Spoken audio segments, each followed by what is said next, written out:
宏福苑5級火期間，香港寬頻仍致電災民推銷續約，引嚟災民們震怒。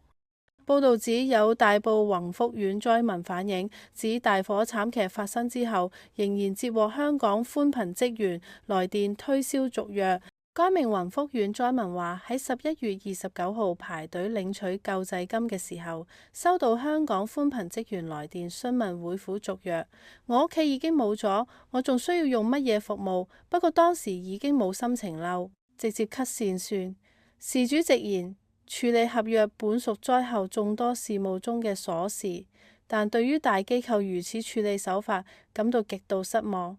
香港寬頻接近夜晚喺 Facebook 嘅專頁表示，對於近日有居民接到銷售聯絡深表歉意，公司已立即加強內部指引，確保所有客戶溝通均保持尊重與適切。